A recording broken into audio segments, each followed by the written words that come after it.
চারজন মানুষের নাম ধরে গীবত করা জায়েজ আছে। তার ভেতরে প্রথম নম্বর ওই সন্তান, যে সন্তান নিজের সামর্থ্য থাকার পরেও তার মা বাবার খরচ দেয় না, তাদের খেদমত করে না, এই সন্তানের নাম বলে জনগণকে সতর্ক করা জায়েজ আছে যে ও নিজের সন্তান হিসাবে এরকম, ও যেন কোনো দায়িত্বে যেতে না পারে, জনগণ সাবধান থাকবা। ও নিজের আসল জায়গায় যদি খরচ না করে, একবারে সিরিয়াল বাদ দিয়ে চলে যাচ্ছে উনি চট্টগ্রামে, চট্টগ্রামতে 5 জনের ভেতরে একজনের নামও নেই, আছে? আপনি সিরিয়াল মেনটেন করেন, সিরিয়ালকে আমি বানালাম, কে বানিয়েছে? সুতরাং এইটা যদি বাংলাদেশে আমরা প্রতিষ্ঠিত করতে পারি কোরআনের এই আয়াত অনুযায়ী, বাংলার 630টা থানায় অনেক ঝামেলা ওসি সাহেবদের কমে যাবে। প্রতিদিন এরকম মা বাবার বিচারই করা লাগে মনে হয় 10-12টা করে। কত বড় গুরুত্ব দিয়েছেন আল্লাহ, নিজে ব্যাখ্যা করছেন। পুরা কোরআন পড়ে আমি এত ব্যাখ্যা দুনিয়ার কারো নামে পাইনি যত ব্যাখ্যা আল্লাহ দিয়েছেন মা আর বাবার নামে। আল্লাহ রাব্বুল আলামিন 2 নম্বরে জানিয়েছেন তোর মা, তোর এই দুনিয়াতে ডেলিভারি কষ্টময় যে কষ্টটা পেয়েছে এটা তোর বাবা পায়নি। 3 নম্বরে কমপক্ষে 2 বছর পর্যন্ত দুধ খাওয়ানো লাগে সন্তানকে, এটা পৃথিবীর কোনো বাবা টের পায় না, যত কষ্ট সব মায়ের। আমার এই 63 দিন আগে একটা মেয়ে হয়েছে, রাতে আমার মনে হয় 24 ঘন্টার এই 12 ঘন্টা রাতে 8-9 বার তার জন্য খালি দুধ খাওয়াতে ওঠানো লাগে। অথচ এই দুধ খাওয়ানোর দায়িত্ব কিন্তু আমার বউর না, ও দায়িত্ব আমার। এটা আমি বানালাম না, কোরআনে কারিমে আল্লাহ জানিয়েছেন ওয়ালিদাতু ইরদিউনা আওলাদাহুন্না হাওলাইনি কামিলাইনি লিমান আরাদা ইয়াতিমার রাদা। সূরা বাকারা 2 নম্বর পারা 17 নম্বর পৃষ্ঠার 1ম নম্বর লাইনের 231-32 নম্বর আয়াত। ভালো করে মিলাবেন যারা জ্ঞানী মানুষ আছে। আল্লাহ পাক বলেন আমি দায়িত্ব দিয়েছি। এখানে কিন্তু লিমান আরাদা ইয়াতিমার রাদা শব্দটা মুযাক্কার, মুয়ান্নাস না। মেয়েদের নাম আল্লাহ দেয়নি, পুরুষের নাম দিয়েছেন। যে সন্তানকে 2 বছর দুধ খাওয়ানোর দায়িত্ব বাবার না মায়ের? কোথায় পেয়েছেন মায়ের আন্দাজে? এখানে হুজুর বসে নেই। শব্দটা বললাম মুযাক্কার, পুরুষ। মায়ের নাম আল্লাহ দেয়নি। লিমান আরাদা, লিমান আরাদা আইয়তিমার রাদা। এর যত কষ্ট স্বীকার করা লাগবে, যত অর্থনৈতিক সাপোর্ট দেওয়া লাগবে সব বাবার, মায়ের কোনো দায়িত্ব নেই। মা যদি সন্তানকে দুধ পান নাও করায় গুনাহ হবে না, কিন্তু বাবা যদি দায়িত্ব পালন না করে তার গুনাহ হবে। এখন মায়েদের যেহেতু আল্লাহ মেশিন পত্র দিয়েছে, আমাদের দেয়নি। আমাদের আছে।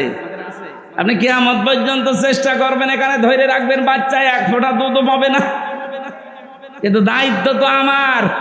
এখন স্ত্রী দয়া করে দায়িত্বটা পালন করে দিচ্ছে।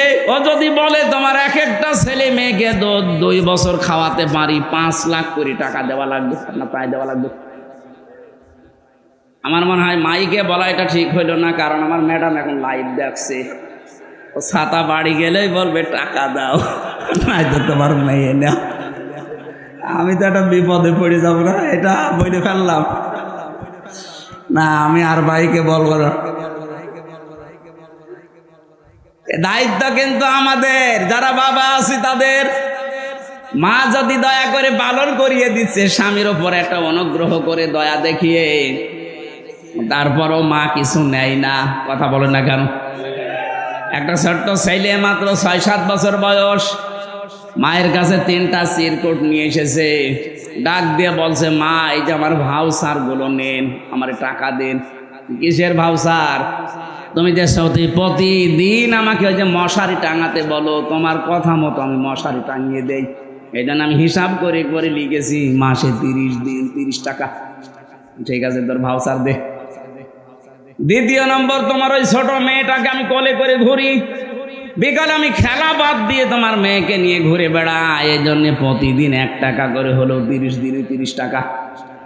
তুমি যে রান্না করার সময় আমাকে দোকানে পাঠাও বিভিন্ন জিনিস আনতে, প্রতিদিন তোমার কথা মতো বিভিন্ন জিনিস তোমারে আমি এনে দেই, এই জন্য আমার আরো 30 টাকা, আমার এই 90টা টাকা দাও আর ভাউচারগুলো নাও। মা বলে, সন্তান তোমার কাছে আমারও ভাউচার আছে 3টা। কিসের ভাউচার তোমার? তোমাকে আমি 10 মাস 10 দিন এই পেটে রেখেছিলাম, এত কষ্ট পেয়েছি, জীবনে ভালোভাবে খেতেও পারিনি। ওই সময়টা কোনোদিন আমি কারো কাছে কষ্টের কথা বলতেও পারিনি। এ আমার সন্তান, আমি তো কোনোদিন এ ভাউচার তোমাকে ধরিয়ে দেইনি, আজকে আমি তোমার হাতে ভাউচারটা দিলাম। তুমি তো 1 মাসের হিসাব দিলি, আমি 10 মাস 10 দিনের হিসাব দিলাম, দাও। দ্বিতীয় নম্বর, তোমাকে আমি ডেলিভারির যে কষ্টটা সহ্য করেছি, 1 বালতি রক্ত আমার শরীর থেকে ঝরে গেছে। 1 ফোঁটা রক্ত তৈরি হতে কতগুলো খাবারের প্রয়োজন হয়? 1 বালতি রক্ত তোমার মুখ দিয়ে দেখার জন্য আমি শরীর থেকে ঝরালাম। এই জন্য দুনিয়ার কেউ আমাকে আজ পর্যন্ত 1টা টাকাও দেয়নি। এই ভাউচারটা নিয়ে কিছু টাকা দাও। 3 নাম্বার, তোকে আমি 2 বছর পর্যন্ত দুধ খাওয়ালাম। বিজ্ঞান এখন প্রমাণ করছে একটা সন্তান কমপক্ষে দিন রাত মিলে 8 বার 9 বার দুধ খায়। প্রতিবার যদি 1 পোয়া করেও হয়, 2 বছরে হয় 36 মন। কত বলেন? যেই সময় ধরে আমি 2 বছর 36 মন দুধ খাওয়ালাম, 1টা টাকা উপায় করার মতো ক্ষমতা তোর ছিল না। তোর নড়াচড়া করা, শুধু হা হো করা, কান্না ছাড়া কোনো ভাষাও ছিল না। এমন সময় তোকে 2 বছর একাধারে দুধ খাওয়িয়েছি। আমারে ভাউচারটা নে, টাকাগুলো আমারে দে। পৃথিবীতে সবচাইতে বেশি অধিকার আল্লাহ পাক এই জন্য মায়েদের দিয়েছেন। আমি কিন্তু ওই যে আখরুজু মিন বাইনি সলবি ওয়াত তারাইব এই শব্দে ছিলাম। বাবাকে আল্লাহ লজ্জাস্থানের ব্যাপারে 1 বচন দিলেন, আর মেয়েদের দিয়েছেন বহু বচন। কারণ পৃথিবীতে বাবার ছাড়া মায়ের কষ্ট সন্তানের পেছনে 3 গুণ বেশি হয়। বাবার শুধু বিছানায় থাকা দায়িত্ব, বাকি যা করার আপনার মাই করেছে। আর এগুলো করিয়েছেন কে? আরো জোরে বলেন। আল্লাহ রাব্বুল আলামিন দলিল দিচ্ছেন সূরা মুমিনুনে, ওয়ালাকাদ খালাকনাল ইনসানা মিন সুলালাতিন মিন তিন সুম্মা জাআলনাহু নুতফাতান ফি করারিম মাকিন। অবশ্যই আমি মানুষকে বানিয়েছি ঠনঠনে মাটি দিয়ে, মাটির নির্যাস থেকে বানিয়েছি। এরপর একটা সুরক্ষিত জায়গায় আমি আল্লাহ তাকে একটা সুরক্ষিত প্যাকেটের ভেতরে রেখে দিয়েছি। এই যে কারারিম মাকিন বলা হয় এমন জায়গাকে যেখানে হাতের স্পর্শ লাগে না। 2টা জায়গা আছে শুধু হাতের স্পর্শ লাগে না। একটা মায়ের যেখানে সন্তান থাকে, জরায়ু। 2 নম্বরে লাউহে মাহফুজ, যেখানে কোরআন আছে। কথা বুঝতেছে? এখান থেকে একটা মাসলা আছে, আপনি বুঝতেছেন? না না, আপনার আওয়াজ শুনে তো মনে হচ্ছে না। আমার কথা বোঝা যায়? এই কারারিম মাকিন যেটা, এই জায়গাটা বললাম কয়টা? একটা মায়ের রেহেম যেখানে সন্তান থাকে, এখানে হাতের স্পর্শ লাগে না। আর একটা জায়গা আছে লাউহে মাহফুজ। কেন এটা বললাম? এখানে শিক্ষিত অশিক্ষিত, বাংলা শিক্ষিত অনেক মানুষ আছে, তাদের উদ্দেশ্যে এবার বলছি। বিশেষ করে এটা আমি বাংলাদেশ, ভারত আর পাকিস্তান এই 3টা দেশে যেয়ে দেখেছি। পৃথিবীর বহু দেশে আল্লাহ আমাকে ঘুরিয়েছে, ওই সব দেশে এই ভেজালটা নেই। মাসলাটা বলার পর আমি নিরসন করতে চাই, একটু মিলাবেন। আজ যারা বাংলাদেশে বলে যে ওযু ছাড়া কোরআন শরীফ ধরা যাবে না, এই মাসলাটা দেওয়া হয় কি? কথা বলেন না। এইটার জন্য তারা দলিল হিসাবে বেছে নিয়েছে সূরা ওয়াকিয়ার 77, 78, 59 নম্বর 69 নম্বর আয়াতটা। আল্লাহ পাক বলেন, ইন্নাহু লাকুরআনুন কারীম ফি কিতাবিম মাকনুন লা ইয়ামাসসুহু ইল্লাল মুতাহহারুন। ওসি সাহেবের কাছে বিভিন্ন ধরনের মানুষ যেহেতু আছে, আমি ওনাকে উদ্দেশ্য করে বলছি জ্ঞানের জন্যে। আল্লাহ বলেন এটা সম্মানিত কোরআন, এটা সুরক্ষিত করা আছে সংরক্ষিত জায়গায়। আমি করারি মাকিনের অর্থ বললাম কয়টা বলা লাগবে। এক নম্বরে হাতের স্পর্শ ছাড়া, হাতের স্পর্শ ছাড়া যে জায়গাটার নাম আল্লাহ বলতে চান ওইটা হয় এক নম্বরে মায়ের জরায়ু যেখানে সন্তান থাকে, দুই নম্বরে লাউহে মাহফুজ। এ জায়গা ছাড়া আর হাতের স্পর্শ লাগে না এমন কোন জায়গার নাম বলেন আপনি, পারবেন না। মায়ের রেহেমের ভেতরে যেহেতু সন্তান, এমন জায়গা আল্লাহ প্যাকেট করে রেখেছেন কোনো হাতের স্পর্শ ওখানে লাগতে পারে না। এখানে যেহেতু কোরআনের বিষয় আল্লাহ কথা বলতে চান, তাহলে মায়ের রেহেম এটা হবে না, কারণ এখানে কোরআন, এখানে কোরআন থাকে। আমি মনে হয় কথা বোঝাতে পারিনি। মায়ের রেহেম যেখানে সন্তান আমরা ছিলাম ওখানে কি কোরআন থাকে না?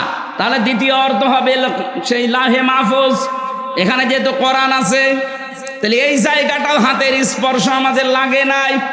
আল্লাহ বলেন লা ইয়ামাসসুহু, টান আছে, লা ইয়ামাসসুহু, যারা আরবি গ্রামার বোঝে, হুর ইঙ্গিত মারজা, এ দুনিয়ার কোরআনের দিকে না, মায়ের ওই জরায়ুর দিকে না, রেহেমের দিকে না, এটা হচ্ছে লাউহে মাহফুজের দিকে। আল্লাহ বলেন লা ইয়ামাসসুহু, ওই কোরআন স্পর্শ করে না ইল্লাল মুতাহহারুন, মুতাহহারুন ছাড়া। এখন মুতাহহারুন কি? মুতাহহারুন শব্দের অর্থ দুইটা, একটা হচ্ছে পবিত্রতা, দুই নম্বরে নিষ্পাপ। ও বাংলার মুসলমানেরা বলেন তো, এই পৃথিবীতে 100 ভাগ পবিত্র 100 ভাগ নিষ্পাপ কোনো মানুষ হতে পারে? যে কোনো সময় আপনি নাপাক হবেনি, কথা বলেন না কেন? স্বপ্ন দোষ আপনার বলি কই আসবে? যদি হয়ে যায় আপনি নাপাক হয়ে গেলেন। হ্যাঁ, ফেরেশতারা একদিকে নিষ্পাপ আর একদিকে পবিত্র, এটা মানতে অসুবিধা আছে? বলেন বলেন। তাহলে আল্লাহ এই আয়াতগুলো দিয়ে ইঙ্গিত দিয়ে যেটা বোঝাতে চাই, এই কোরআন শরীফ না, ওটা লাউহে মাহফুজের কোরআন। যে ওখানে যারা ধরে ওরা একদিকে পবিত্র আর একদিকে নিষ্পাপ, অথচ এটা আমরা চাইনি। দুনিয়ার দিকে মিলিয়ে কোরআন থেকে জাতিকে দূরে সরিয়ে রাখার একটা সূক্ষ্ম ষড়যন্ত্র। হ্যাঁ, আমি আপনাকে বলছি আরবি টু আরবি যেটা কোরআনের আকর্ষণের জন্য, সম্মানের জন্য আপনি ধরবেন না। যদি গোসল ফরজ হয়ে যায়, স্বামী স্ত্রীর ব্যবহার, স্বপ্ন দোষ, এরকম কোন গোসল ফরজের কাজ হয়ে গেলে আরবি কোরআন পড়বেন না। কিন্তু ব্যাখ্যা করা আছে ইংরেজিতে, ব্যাখ্যা করা আছে বাংলায়, ব্যাখ্যা করা আছে উর্দুতে। আপনি কোরআন শরীফের ব্যাখ্যা বিশ্লেষণ তাফসির আছে, ধরতে পারবেন না। কে বলেছে আপনাকে? এটা আমার মনে হয় ইহুদি আর খ্রিস্টানদের সূক্ষ্ম একটা ষড়যন্ত্র, আমরা যেন কোরআনের কাছে সবসময় আসতে না পারি। এর কাছে সবসময় আসতে না পারলে আপনি জীবনের গাইডলাইন পাবেন না। এই কথা বুঝতেছেন? দেরি হয়ে যাচ্ছে। আমি যেটা বলতে চাই, আল্লাহ রাব্বুল আলামিন এবার জানিয়েছেন সুম্মা খালাকনান নুতফাতা আলাকাতান ফাখালাকনাল আলাকাতা মুদগাতান ফাখালাকনাল মুদগাতা ইযামান ফাকাসাউনাল ইযামা লাহমা। এই যারা চলে যাচ্ছেন শুধু প্রসাব পায়খানা আর বিড়ি খাওয়া বাদ দিয়ে কেউ যাবেন না। খুব বেশি নেশা লাগলে বিড়ি খেয়ে আবার চলে আসবে। তাছাড়া যদি ভালো লাগছে না চলে যাচ্ছে, আপনার কিন্তু গোনা হবে ভাই। যে কয়জন যাচ্ছে আমার মনে হয় এগুলোই যাচ্ছে, হয় প্রসাব পায়খানা অথবা বিড়ি খাওয়া। যান, নেশা যদি বেশি লাগে খেয়ে কিন্তু আবার চলে আসবেন বলছি। খুব জরুরি না হলে উঠেন না। আমার সামনে কিছু কথা আছে, খুব দরকার। কবরে যেহেতু আজ হোক কাল হোক যাওয়াই লাগবে। যাওয়ার পরে যদি ধরা খেয়ে যায়, এ পুরা জীবনটাই মাটি। এজন্য কেউ যদি ধরা না খায়, সেই জন্যই তো আজকের এই আলোচনা। আল্লাহ আমাদের প্রত্যেককে অনুধাবন করার, বোঝার যোগ্যতা দান করেন, বলেন আমিন। এখান থেকে একটা বেদাত আজকে বাংলাদেশ থেকে আমি তুলে দিতে চাই এই শব্দ দিয়ে। খুব খেয়াল করে শুনবেন। শিক্ষিত মানুষ যারা আছেন তারা একেবারে নাম সই করতে পারেন এমন মানুষ এখানে আছেন না? আর শিক্ষিত তো বাদই দিলাম, নাম সই করতে পারেন এরকম মানুষ হাত তোলেন তো। না, ঠিক আছে, বাকিগুলো তো সব আয়ে বিয়ে পাস। আল্লাহ পাক বলেন সুম্মা খালাকনান নুতফাতা আলাকা, এই যে বাবার স্ফলিঙ্গ দিয়ে পানিটা বের হওয়ার পরে মায়ের রেহেমের ভেতরে জমা, এই নতফাটাকে আমি আল্লাহ আলাক বানাই 40 দিনে। কয় দিনে? শুধু আলাক বানিয়ে শেষ করেনি, এটা আর 41 মদগা বানায়। এখন আলাক কাকে বলে, নতফা কাকে বলে, মদগা কাকে বলে? এই তিনটা শব্দের গুরুত্বপূর্ণ একটা শব্দ আমরা এখন নিরসন করব, যেটা মদগা বলা হয়। বাংলাদেশে আজ হাজারো দরবারে এই শব্দ নিয়ে ধোঁকা দিয়ে বোকা বানিয়ে তারা ব্যবসা করে খাচ্ছে। আপনি মেলাবেন, দেখবেন আপনার জীবন পরিষ্কার হয়ে যাবে। বলবেন এ কি ধোঁকায় ছিলাম গো। আমি মদগা সম্পর্কে একটা হাদিস বলছি, এবার তাকান। আল্লাহর নবী জানিয়েছেন, আলা ইন্না ফিল জাসাদি মুদগাতুন। এদিকে তাকান, বললাম না ক্লাস চলছে। আলা, সাবধান বা জেনে রাখো, ইন্না ফিল জাসাদি মুদগাতুন। ইন্না মানে অবশ্যই, ফি মানে মধ্যে, জাসাদ মানে শরীর, মদগা মানে গোস্তের টুকরা। অবশ্যই প্রতিটি মানুষের শরীরের ভেতরে একটা গোস্তের টুকরা আছে। কোন জায়গায় আছে? না না, শরীরের ভেতর। ফিল জাসাদি, শরীরের মধ্যে। এখন কি এখানে যারা বসে আছেন কেউ বলতে পারবেন এই মাথা আমার শরীর, বুক আমার শরীর, পেট আমার শরীর, পুরাটা মিলে কি? বলেন বলেন। নবীজি কিন্তু এ কথা বলেন না যে এই পেটের ভেতরে বা মাথার ভেতরে বা বুকের ভেতরে, এটা বলেননি। কোন জায়গায় এখন আপনাকে আবিষ্কার করা লাগবে। আলা ইন্না ফিল জাসাদি মুদগাতুন। অবশ্যই মানুষের এই 3.5 হাত বডির ভেতরে এক জায়গায় এই মদগাটা আছে। ইদা সলুহাত সলুহাল জাসাদু ওয়া ইদা ফাসাদাত ফাসাদাল জাসাদু। যখন ওই গোস্তের টুকরাটা ভালো হয়ে যায় তখন পুরা শরীর ভালো হয়ে যায়। ওইটা যখন খারাপ হয়ে যায়, নষ্ট হয়ে যায়, ওই মানুষটাও নষ্ট হয়ে যায়। নবীজি শেষের ভাষায় বলেন, আলা ওয়াহিয়াল কলব। ওই গোস্তের টুকরাটার নাম হচ্ছে কলব। নাম কি? বলেন বলেন। এবার আমার প্রশ্ন হচ্ছে, কি হচ্ছে না, শব্দটা ছিল মদগা। মদগা শব্দ, আপনি কম্পিউটারের কাছে যান, এই মদগা শব্দ আরবিতে হোক, ইংরেজিতে হোক, বাংলায় হোক, পৃথিবীর 4,500 ভাষা আছে। যে ভাষায় লিখে ওর ভেতরে দেন, দেখেন মদগা হওয়ার শর্ত বের করে দেবে। চিকিৎসা বিজ্ঞান জানাচ্ছে, যদি মদগা বলতে চান 3টা বিষয় লাগবে তার ভেতরে। 1 নম্বরের ভেতরে রক্ত থাকতে হবে। কি থাকবে? এই মায়ের যে রেহেমের ভেতরে বাবার যেটা জমা হয়, এটা কি রক্ত? কি? বীর্য। বলেন বলেন। এর আরবি নাম নতফা। আরবি নাম কি? এই নতফাটা 40 দিন পরেই কিন্তু বীর্য হয়ে যায় না। বীর্য পাল্টাতে পাল্টাতে 40 দিনে হয় আলাক। আলাক মানে, আলাক শব্দের আবিধানিক অর্থ এখন বাস্তবে যেটা বিজ্ঞান দেখাচ্ছে, আলাক মানে ঝুলন্ত। এই যে যোগ বলে না, যোগ, যোগ এভাবে কি থাকে? ঝুলে থাকে। মায়ের জরায়ুর দেওয়ালের ভেতরে ঠিক যোগের মতো আমরা এভাবে 40 দিন ঝুলেছিলাম। তার আরবি নাম আলাক। ইকরা বিসমি রাব্বিকাল্লাযী খলাক খলাকাল ইনসানা মিন আলাক। আলাক তার ব্যাখ্যা বিজ্ঞান এখন কম্পিউটারের কাছে। এখানে থাকলে আমি স্ক্রিনে আপনাকে দেখাতে পারতাম কি করে ঝুলি আছে। আমার মনে হয় এভাবে তথ্যগুলো আবিষ্কার করার মাধ্যমে মেডিকেলে যারা ছেলেমেয়েরা ডাক্তারি পড়ছে, এদেরকে যদি এইভাবে আমরা দেখিয়ে বোঝাতে পারতাম, মুসলমান ছাত্র ছাত্রীদের ঈমান আরো বেড়ে যেত। আলাক মানে ঝুলন্ত।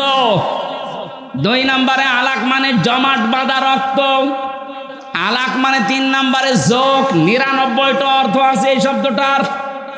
এতটুকু আল্লাহ শেষ করে দেয়নি, বলে 3 নাম্বারটা জায়গায় যেটা মদগা হয়, মদগার প্রথম শর্ত হতে হলে ওই 40 দিন 80 দিনের পরে হয়ে যায় ওটা।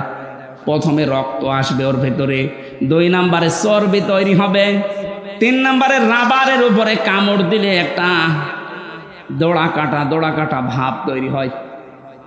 কি আপনি রাবারের উপরে কামড় দেন, দেখবেন দাঁত বসে একটা দোড়া কাটা ভাব তৈরি হয়, ওইটা তৈরি হবে এই তিনটার সমন্বয়ে যেটা হয় তার আরবি নাম বলা হয় মদগা।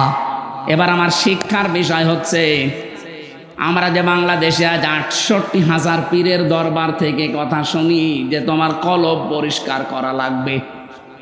ওরা বলে বাম স্তনের ২ আঙ্গুল নিচে একটা গোস্তের টুকরা আছে, ওইটার নাম কলব। ওটা যদি ধাক্কা মারো জিকির দিয়ে তাহলে ওটা পরিষ্কার হবে, কি বলে না? আমার প্রশ্ন হচ্ছে, কলব হওয়ার জন্য নবীজি যেটার নাম বললেন প্রথমে, ওইটার নাম শব্দ কি বলেছিলেন? মুদগা।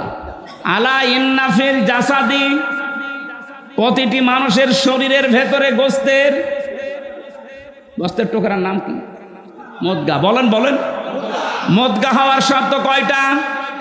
আরো জোরে বলেন। ১ নম্বরে রক্ত থাকবে, ২ নম্বরে চর্বি, ২ নম্বরে, ৩ নম্বরে দোড়া কাটা ভাব থাকবে। আপনি আমার উপরে রাগ না করে কোরআন আর হাদিস নিয়ে কম্পিউটারের সামনে বসে গবেষণা করে মিলান। আমি তো আন্দাজে বলছি না, পড়ে পড়ে বলছি। আমারটা যদি ভুল হয় আপনার মানার দরকার নেই, আপনার বাবারটাই মানেন। কিন্তু আমারটা ভুল প্রমাণ করতে না পারলে আপনার ওই বাবার ব্যবসা বন্ধ করা লাগবে। আমি ব্যবসা বলছি এই কারণে, মুদগার সাথে শেষের শব্দটা ছিল আলা ওয়াহিয়াল কলব। নবীজি বলেন ওই গোস্তের টুকরাটার নাম কি? তাহলে মুদগা হওয়ার যে শর্তগুলো, এটার নাম যেহেতু কলব, আমরা যেহেতু কলব এই জায়গায় বলছি বাম স্তনের ২ আঙ্গুল নিচে, এবার এখানে আপনি বুক চিরে ওইটা গোস্তটা বের করেন, আপনি দেখবেন ওখানে হয়তো রক্ত আছে, গোস্ত আছে, চর্বি পাওয়া যাবে। রক্ত, গোস্ত, চর্বি, কিন্তু দোড়া কাটা ভাব আপনি পাবেন না। ৩ নম্বরের শর্ত বিজ্ঞান মিলাচ্ছে, এই যে মাথাটাকেও যদি এই মগজটা ফেলে দেন, উপরের খাপড়ি মগজ বের করে নিয়ে আসেন, এখানে সামনে আছে ফ্রন্টাল লব, অক্সিপিটাল লব, প্যারাইটাল লব, হাউজিং লব। এখানে ৭০টা জিনিস লাগানো আছে। ৭০টা জিনিসে ৭০,০০০ তার দিয়ে পুরা শরীরে আমার আল্লাহ কভার করছে। এই সামনে যেটা আছে ফ্রন্টাল লব, আমরা মনে করি এইটা দিয়ে আমরা দেখি না, দেখি তো চোখ দিয়ে, কিন্তু এটা প্যারাইটাল লব পেছনে লেখা আছে। পেছনে এই জায়গায় যেটা সেট করা আছে, এখানে তার দিয়ে আল্লাহ ঘুরিয়ে পেঁচিয়ে আপনি মানুষের এই পুরা চামড়াটা ফেলে দেবেন, দেখবেন বিশাল ইঞ্জিনিয়ারিং কায়দা আল্লাহ বানিয়েছে। কিভাবে যে তার সেট করা, আপনি সেজদা দিতে আল্লাহকে বাধ্য হবেন। দেখি তো চোখ দিয়ে, কিন্তু এই চোখ তো প্রথমে দেখে না, দেখে এইটা পেছনের এই যে এখান থেকে দেখার পরে তারের মাধ্যমে চোখের কাছে আসে, তাড়াতাড়ি এখান থেকে সিদ্ধান্ত যায় ব্রেনে। এই ব্রেন থেকে আগে, মগজ থেকে আগে সিদ্ধান্ত তাড়াতাড়ি দ্রুত গতিতে বলে, এই সাপ দেখতে পেয়েছিস, তাড়াতাড়ি লাঠি হাতে নে অথবা পেছনে দৌড় দে। এটাকে আপনার চোখ বলে। কে বলে? আরো জোরে বলেন। তাহলে এবার মগজ আপনি খুলে দেখবেন, ওর ভেতরে চর্বি আছে, ওর ভেতরে রক্ত আছে, আর ওই যে দোড়া কাটা ভাব ওর ভেতরে আছে। ওটা শুধু ভাব, দোড়া কাটা না, ওগুলো সব নার্ভ। আমার আল্লাহ এমন ভাবে সেট করে রেখেছে, প্রতিটি সেলের ভেতরে আবার আছে সুখ, দুঃখ, কষ্ট, আনন্দ। এখানে আবার ৮০ প্রকার জিনিস পাবেন। আমার সাথে, কোরআনের সাথে, বিজ্ঞানের সাথে আমি যখন বসে মিলাই, আমার মাথা এমনিতে আল্লাহর সেজদায় নত হয়ে যায়। রব্বুল আলামিন বলেন, তাহলে আমি যেটা বোঝাতে চাচ্ছিলাম, বাংলাদেশ সহ আর ভারতে, এই 2টা দেশে এগুলো বেশি। আজ হাজারো মানুষকে জিকিরের নাম দিয়ে কলব পরিষ্কারের কথা বলি করছেন। আরে ভাই, জিনিস তো ওখানে নেই। নবীজি বলেছিলেন এই গোস্তটা ভালো হয়ে গেলে মানুষ ভালো হয়, এটা খারাপ হয়ে গেলে মানুষ নষ্ট হয়ে যায়। তা আমার এখানে যেটা আছে, এইটা খারাপ হলে মানুষ তো খারাপ হয় না, খারাপ হয় এইটা। এর ভেতরে যেটা আছে, এইটা যদি কারো নষ্ট হয়ে যায় তখন লোকটা পাগল হয়ে যায়। এইটা খারাপ হয়ে গেলে ঘুষ খায়, এইটা খারাপ হয়ে গেলে সুদ খায়, এটা খারাপ হলে মিথ্যা কথা বলে, এইটা খারাপ হলে জেনা করে। আর কথা বলছে না কেন? এটা যদি সত্যি আমরা আজ বুঝে ফেলি, বাংলাদেশে আজ হাজারো দরবারে উল্টা পাল্টা জিকির বন্ধ হয়ে যাবে। তাহলে যারা এই জিকিরের নাম নিয়ে কলব পরিষ্কারের কথা বলে বুক ব্যথা করাচ্ছে, তারা আমারে ভালো বলবে, বলবে যে হুজুর যেন আমার জেলায় আর না আসে, দেখা যায় ওর ব্যবসায় ভাটা পড়ছে। আরে ভাই, বুক পরিষ্কার করে কি করবেন আপনি? এটা সাবান দিয়ে পরিষ্কার করেন, পরিষ্কার তো করা লাগবে। এইটা এই মোবাইলে এত তথ্য আমি এক জায়গায় করেছি আয়াত দিয়ে, যদি সত্যি আমাদের এইটা পরিষ্কার হতো তাহলে 15.5 বছর অত্যাচার করতো না। এইটা পরিষ্কার হলে 15.5 বছর আয়না ঘরে বা থাকা লাগতো না। আপনি বলছেন আয়না ঘর কি? 10 দিনে আমার জীবন বিষিয়ে উঠেছে, অথচ ওখানে আমি 8 বছর 10 বছর 14 বছরের মানুষ পেয়েছি। ওখানে কবরের মতো জায়গায় আছে, আপনি তো টের পাচ্ছেন না, শুধু দরবারে বসে বসে হু হু করছেন। এইটা খারাপ হয়ে গেছে, এই কারণে মানুষ এত জুলুম করে। বিনা কারণে মিথ্যা মামলা দিয়ে ধরিয়ে দেয় ওনার কাছে, আবার নিজেই ওনার কাছ থেকে টাকা দিয়ে ছাড়িয়ে নিয়ে আসে। এটা 15.5 বছর হয়নি, কিচ্ছু জানে না, ঘরে শুয়ে আছে, ঘুমিয়ে আছে, ঘুম ভেঙে দেখছে ওনার থানায়, কি গো তুই গাছ কেটেছিস কখন? স্বপ্নে। এরকম মামলা চলছিল। কথা বল না কেন? আমার নামে যে মামলা ছিল এরকম গায়েবী মামলা, আন্দাজে, আমি কিচ্ছু জানি না। আমার বাড়ি থেকে ধরে নিয়ে আসলো, গ্রামের বাড়ি কুষ্টিয়ার হালসায়, অথচ পরের দিন পেপারে ওরা লিখে দিল যে ওনারা কুষ্টিয়ার মজমপুর থেকে। পুরা মিথ্যা। এখান থেকে যে মিথ্যা আরম্ভ হয়েছে, পুরা কেস 3 বছর পুরাটাই মিথ্যা। মামলার আয়ু ছিল এই যে পাশে মাদারীপুরের ট্যাকের হাটে বাড়ি, ওনার আমি খুঁজতেছি, পাচ্ছি না। ওনার দোষ না, ওনারে দিয়ে করানো হয়েছে।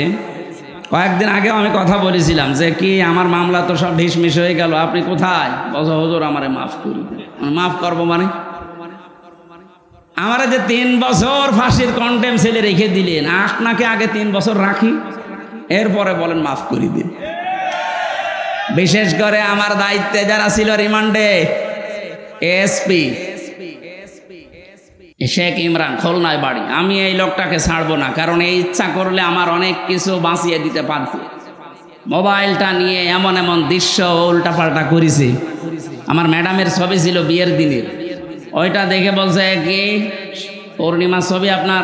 কিসের পূর্ণিমা? এই যে আরে ভাটা আমার, এটা আমার বউ। হুজুর এত সুন্দর বউ পেয়েছে কি করে? দাঁড়ান বউ তুলে নিয়ে আসবে। বলেন কত চরিত্র, কত নিচে নামলে কথা বলতে পারে একটা আলেমের সাথে। এই সেই কয়জন মানুষ দায়িত্বে ছিল, পুরাটা মিথ্যার উপরে সাজিয়ে 3টা বছর আমার জীবন থেকে কেড়ে নিলেন। কি হয়েছে?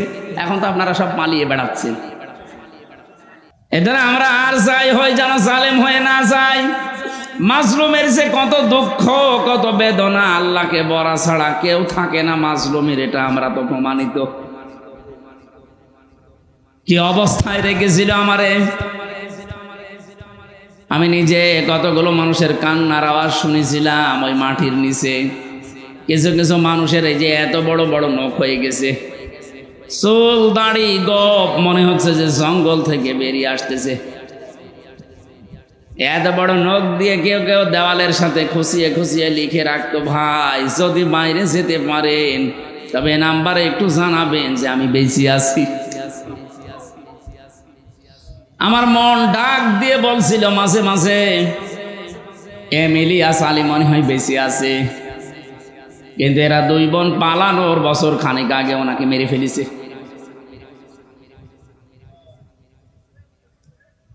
আপনি চিন্তা করতে পারেন, মুফতি ফখরুল ভাই আমার সাথে ছিল, উনি আমারে বলছে হামজা ভাই আপনার সাথে কি করে আমি জানি না, তবে আমার এই পায়ের ভেতর দিয়ে হাত দিয়েছে এইভাবে, সামনে যে লোহার ব্যারিকেড দেওয়া আছে ওর সাথে হাত দিয়ে হ্যান্ডকাপ দিয়ে আটকিয়ে দিয়েছে। আরে 5 মিনিট 10 মিনিট না, বছরের পর বছর, 1-1.5 মিনিট 2 মিনিট সময় দিত টয়লেট করার জন্যে। সকালে কয়েকটা ছোলা দিয়ে যেত, পচা, তাও হালকা খাওয়া যায় না। দুপুর বেলা 1 মোটা ভাত দিয়েছে, মনে হচ্ছে কেউ মাখিয়ে দিয়েছে, খেলে খান, না খেলে রোজা থাকেন।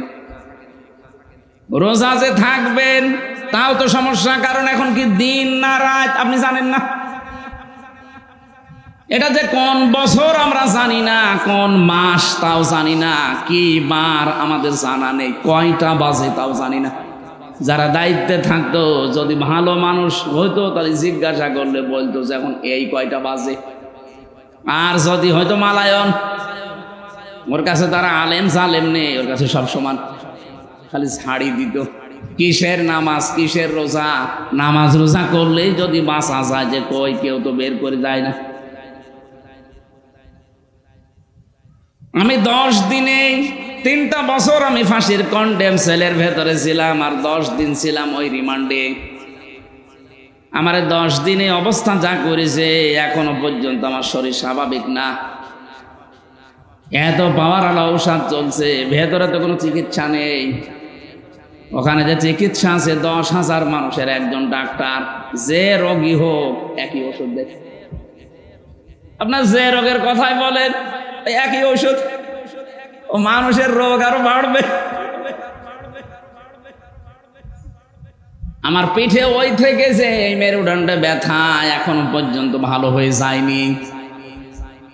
এই পাওয়ার আলা বড়ি প্রতিদিন প্রায় 2,000-2,500 পাওয়ারের বড়ি চলছে, এই কারণে আমার শরীর স্বাভাবিক হচ্ছে না। দোয়া করছি এই হাজারো মানুষ নিয়ে মুসাফির অবস্থায়, আল্লাহ তুমি কোরআনের জন্য আগের অবস্থায় আমাকে আবার ফিরিয়ে দাও। এই যে জগদ্দল পাথর আল্লাহ রাব্বুল আলামিন আমাদের বুকের উপর থেকে সরিয়ে আমাদের বাক শক্তি ফিরিয়ে দিয়েছেন, এখন কথা বলতে পারি। আল্লাহ যেন এটা কিয়ামত পর্যন্ত বাংলাদেশে জারি রাখেন, বলেন আমিন। কোরআনে কারিমের যে আয়াত থেকে কথা শোনার জন্য আমরা বসে আছি, কবরের 3টা প্রশ্নের জবাবের 1 নাম্বার প্রশ্ন, মার রব্বুকা, তোমার রব কে। এ কথা যদি সত্যি আমরা বলতে চাই, দুনিয়াতে মাস্ট বি 5টা প্রশ্নের উত্তর আপনাকে জোগাড় করা লাগবে। এই যে রব শব্দের ভেতরে কেউ যদি কবরে যেয়ে বলতে চাই রব্বি আল্লাহ, আমার রব আল্লাহ, ফেরেশতারা জবাব হয়ে গেছে, তখন বলবে 5টা বিষয়ের জবাব চাই। কয়টা? আপনি বলবেন রব্বি আল্লাহর, ফেরেশতা চলে যাবে না, 5টা বিষয় জিজ্ঞাসা করবে। এবার আমরা তাফসীর থেকে ওই কথাগুলোই তুলে এনেছি, দেখি আমাদের জীবনে ওই 5টা বিষয় আছে কিনা। যদি থাকে তাহলে আপনি কবরে বলতে পারবেন রব্বি আল্লাহ, আমার রব আল্লাহ। আর যদি 5টার 4টা পারেন, 1টা পারবেন না, কবরে আপনার মুখে আটকিয়ে যাবে, বলতে পারবেন না। তখন বলবেন লা আদরি, আমার কিছু জানা নেই। যেই বলবেন জানা নেই, ফেরেশতা বলবে নিয়ে আয় মুগুর, পিটাতে থাক। আমরা যেন ধরা খেয়ে না যাই, এই জন্য আজকের এই আয়োজন। এত কষ্ট করে ইমন ভাই সহ, টিটো ভাই সহ যারা এই আয়োজনে আঞ্জাম দিয়েছেন, আমাদেরকে বাঁচাতে চান, আমরা যেন কবরে ধরা খেয়ে না যাই। কথা বলেন ঠিক কিনা? একেবারে নিস্তব্ধ হয়ে এবার শুনবেন, বলেন আউযু বিল্লাহি মিনাশ শাইতানির রাজিম, বিসমিল্লাহির রহমানির রহিম,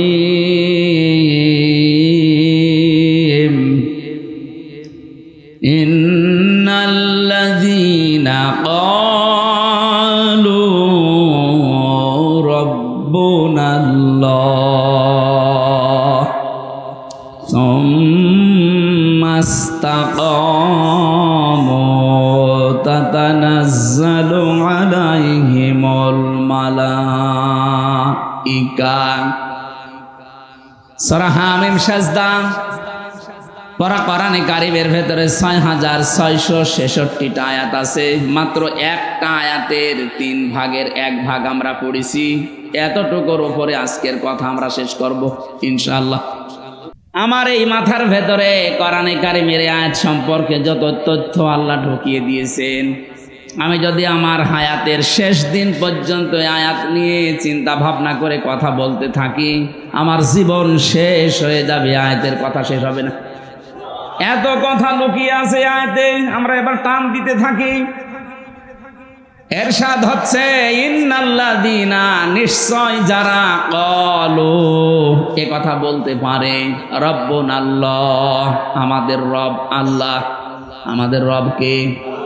এটা বলার পরেই শেষ না, সুম্মাস্তাকামু, এর উপরে যারা দৃঢ় থাকে, এর উপরে যারা ইস্তেকামাত পয়দা করে, টিকে থাকে, অটল থাকে, অটুট থাকে, স্থিতিশীল জীবন তৈরি করে শব্দের উপরে। এই যে দুইটা কথা বললাম, শুনতে যত সহজ মনে হচ্ছে, এ দুটা কথা মেনে জীবন চালানো অত সহজ না। কথা বলে না কেন? এতে আল্লাহ আমাদের কাজ দিয়েছেন দুইটা। যদি সত্যি এই দুইটা কাজ আমরা দুনিয়ার এই ছোট্ট হায়াতে করতে পারি, আল্লাহর কসম আল্লাহ পরবর্তী 3টা পুরস্কার অবশ্যই দেবেন। এবার আসেন তো, প্রথম শব্দ ছিল রব। রব মানে, আমরা অনেকেই মনে করি রব মানে আল্লাহ। আল্লাহ একটা নাম। রব শব্দের আমি 19টা অর্থ পেয়েছি তাফসিরে, সামারাইজ করে বানিয়েছি 5টি। আপনার এই জীবনে যদি প্র্যাকটিক্যাল লাইফে 5টি মিলাতে পারেন, কবরে আপনি নির্দ্বিধায় বলতে পারবেন রব্বি আল্লাহ, ফেরেশতা আমার রব আল্লাহ। আমি তাফসির থেকে বলছি। এবার 1 নম্বরে রব শব্দের শাব্দিক অর্থ পেয়েছি, রব মানে সৃষ্টিকর্তা। রব মানে কি? 2 নম্বরে রব মানে রিজিক দাতা। 3 নম্বরে রব মানে মাবুদ। 4 নম্বরে রব মানে আইনদাতা। 5 নম্বরে রব মানে অভিভাবক। এবার আসেন তো একটা করে আমরা কোরআনে কারিমের সাথে মিলিয়ে দেখি এই 5টা আমার জীবনে আছে কিনা। 1 নম্বরে রব মানে সৃষ্টিকর্তা, স্রষ্টা। সৃষ্টিকর্তা হিসাবে আমরা আল্লাহকে মানি। কথা বললেন না? আল্লাহ রাব্বুল আলামিন আমাদের যে প্রথম এই দুনিয়াতে আয়াত দিয়েছেন পড়ার জন্যে, তার ভেতরে এই নামটা আছে, ইকরা বিসমি রাব্বিকাল্লাযী খালাক। আল্লাহ বলেন পড়ো ওই রবের নামে যিনি তোমাকে বানিয়েছেন, সৃষ্টি করেছেন। এখান থেকে কয়েকটা মাসলা বের হয়, আলেম যারা আছেন তাদেরকে বলছি। 1 নাম্বার, বিশ্ব নবী যেদিন নবুয়ত পান, তিনি 40 বছর বয়সে হেরা গুহায় ধ্যান করেছিলেন একাধারে 3 মাস। 3টা মাস ধ্যান করার পরে তাকে প্রথম আল্লাহ এই শব্দটা দিয়েছেন জিবরাইলকে দিয়ে। ফেরেশতা এসে বলে ইকরা ইয়া মুহাম্মদ, এ মুহাম্মদ সাল্লাল্লাহু আলাইহি সাল্লাম পড়েন। বলেন মা আনা বিকারি, আমি পড়তে পারি না। 3 বার বলার পরেও তিনি বলেন না, আমি পড়তে পারি না। ফেরেশতা জিবরাইল যখন বুকের সাথে চাপ দিয়ে বলেন ইকরা বিসমি রাব্বিকাল্লাযী খালাক, হে মুহাম্মদ পড়েন আপনার রবের নামে যিনি আপনাকে বানিয়েছেন। তাফসীরের কিতাবে আছে ফি জিলালিল কোরআনে, মুহাম্মদ রাসূলুল্লাহ 1 সেকেন্ড আর দেরি করেন না, এবার 5টা আয়াত জিবরাইলের সাথে সঙ্গে সঙ্গে পড়েছিলেন। আমার প্রশ্ন হচ্ছে, তিনি 3 বার জিজ্ঞাসিত হলেন যে পড়েন পড়েন পড়েন, 3 বারই বললেন মা আনা বিকারি, আমি পড়তে পারি না। 4র্থবার কি এমন বললেন যে তিনি পড়া আরম্ভ করেছেন? শুধু পড়েননি, 5টা আয়াত একাধারে পড়েছিলেন। জবাব, আমি যতগুলো তাফসীর বিশ্ববিদ্যালয়ে থাকাকালীনের সাথে মিলিয়েছি, প্রতিটি মুফাসসির লিখেছেন বিশ্বনবী পড়েছিলেন এই কারণে, কারণ এতক্ষণ জিবরাইল পড়তে বলেছে, কিন্তু কার নামে এটা বলেনি। যেই বলেছে রবের নামে পড়েন, নবীজি আর 1 সেকেন্ডটা দেরি করেনি। এটা যেন বলতেই চাচ্ছিলেন ইয়া আখি জিবরাইল, হে ভাই জিবরাইল, বারবার খালি পড়তে বলেন যে কার নামে পড়বো। আমি তার গরু ছাগলের নামে পড়তে পারি না, দেবদেবীর নামে পড়তে পারি না, আমি বাবার নামে দাদার নামে পড়তে পারি না। আপনি পড়তে যখন বললেন বিসমি রাব্বিকাল্লাযী খালাক, ওই রবের নামে পড়েন যিনি তোমাকে বানিয়েছে। আমি কিন্তু দেরি করি নাই। আমার উম্মতদেরকে কিয়ামত পর্যন্ত আমি শিক্ষা দিয়ে গেলাম, পড়াশোনা যদি করতেই হয় রবের নামে পড়া লাগবে। বাংলার মুসলমানেরা নিরপেক্ষ দৃষ্টি দিয়ে বলেন তো, এই 15.5 বছরে রবের নামে যতটুকু পড়াশোনা চলতো, দায়িত্বে যারা ছিলেন আরো অধিকাংশ জায়গায় রবের নামটা তুলে দিয়েছিলেন। বিশ্ববিদ্যালয়গুলোর মনোগ্রামে লেখা থাকলো ইকরা বিসমি রাব্বিকাল্লাযী খালাক রব্বি জিদনি ইলমা ইন্নাদ-দীনা ইনদাল্লাহিল ইসলাম আল ইয়াউমা আকমালতু লাকুম দীনাকুম। এই শব্দগুলো সবই এই 15.5 বছর আপনারা পাল্টিয়ে ফেলার পায়তারা করেছিলেন। অনেকগুলো জায়গা থেকে পাল্টিয়েও দিয়েছিলেন। পড়া যদি রবের নামে মুসলমান না পড়ে, কে হরের নামে পড়বে বলেন? যতগুলো সূক্ষ্ম ষড়যন্ত্র ছিল এই 15.5 বছরে, এই দাদা বাবুদের যতগুলো ষড়যন্ত্র আমাদের ওপরে ছিল, তার 1 নম্বরে এইটা, আমাদের পুরা জাতিকে তারা আল্লাহর দিক থেকে মুখ ফিরিয়ে নাস্তিকতার শিক্ষা দেওয়ার জন্য রব থেকে ভুলিয়ে রেখেছিল। আপনি পড়েন কিন্তু রবের নামে না, আকডম বাগডম ঘোড়াডম সাজে কি পড়বো আমি? হাট্টি মাটিম টিম তারা মাঠে পাড়ে ডিম, কি পড়বো আমি? আপনি তো পড়তে বললে এমন লোকের নামে, এমন সত্তার নামে পড়তে বলবেন যিনি আমাকে বানিয়েছেন। এবার আসেন তো, এই যে খালাক শব্দ, এটা রবের প্রথম অর্থ। রব্বি কাল্লাযী খালাক, রবকে যিনি বানিয়েছেন। যিনি কি করেছেন? বানিয়েছেন আমাদেরকে। কে? রব। বলেন বলেন। আমাদের আদি পিতা যিনি হযরত আদম আলাইহিস সালাম, তাকে শুধু আল্লাহ বানিয়েছেন মাটি দিয়ে। আমাদের কাউকে আল্লাহ সরাসরি মাটি দিয়ে বানাননি, বানিয়েছেন মাটির নির্যাস দিয়ে। হযরত আদম আলাইহিস সালামকে আল্লাহ বানাতে জিবরাইল, মিকাইল, ইসরাফিল 3 ফেরেশতা পাঠিয়েছিলেন জমিনে। একজনও মাটির কান্না দেখে মাটি নিয়ে যেতে পারে নাই। এটা তাফসিরে হাক্কানির ভেতরে আছে। শেষ পর্যন্ত আজরাইল এসে 1 খাবা মাটি নিয়েছিলেন, 1 খামসা। মুফাসসির বলেন 1 খামসার ভেতরে আজরাইলের মাটি ছিল 40 মণ। ফেরেশতাকে বললেন নিয়ে যখন এসেছো বানাও। তার সাথে 70,000 ফেরেশতাকে আল্লাহ সহযোগী বানিয়ে হযরতে আদমের এই দেহটা বানিয়েছিলেন শুধু 60 হাত লম্বা, 120 হাত লম্বা, 60 গজ, 36 হাত মোটা, বিশাল দেহ বানিয়েছে ফেরেশতারা ওই 1 মোট মাটি দিয়ে। আল্লাহ রাব্বুল আলামিন বলেন থাক, এবার যে চেহারা এটা আমি আল্লাহ নিজে বানাবো। কে বানিয়েছে? ওয়ালাকাদ খালাকনাকুম সুম্মা সাওয়ারনাকুম। আল্লাহ পাক বলেন তোমাদেরকে আমি বানিয়েছি, বিশেষ করে এই চেহারাটা, এখানে কারো হাত নেই। এই চেহারাটা আমি আল্লাহ নিজের কুদরতি হাত দিয়ে খুব শিল্পীর তুলির আকারে সাজিয়েছি। মানুষের চেহারা এই জন্য এত সুন্দর, তামাম দুনিয়ার যত সুন্দর আছে সব চাইতে বেশি সুন্দর মানুষের এই চেহারা। মেয়েরা যারা এসেছেন, মেয়েরা এসেছে, সম্মানিত মা বোনদেরকে এখানে একটা মাসলা বলি। অনেকে রাগ হয়ে গেলে ছেলে মেয়েদেরকে বলে ফেলে তোর মুখে লাথি দেব না, কবিরা গুনাহ হবে। এ মুখটা আল্লাহ নিজে বানিয়েছেন, এই জন্য মুখের অনেক নাম। আপনি এ কথা বলতে পারেন না। আল্লাহ রাব্বুল আলামিন কোরআনে কারিমে আমাদেরকে ইঙ্গিত দিয়েছেন, লাকাদ খালাকনাল ইনসানা ফি আহসানি তাকবীম। এই পৃথিবীর যত সৃষ্টি আছে সব চাইতে সুন্দর আহসান ইসমে তাফজিল, এটা সুপারলেটিভ ডিগ্রি বলা হয়। এর উপরে আর সৌন্দর্য হয় না। সব চাইতে সুন্দর করে আমি আল্লাহ মানুষের আকার, এই আকৃতি বানিয়েছি। জোরে বলেন সুবহানাল্লাহ। শুধুমাত্র আদম আলাইহিস সালামকে আল্লাহ মাটি দিয়ে বানিয়েছিলেন। এখন আমার প্রশ্ন, মাটি বানিয়েছেন আল্লাহ কি দিয়ে?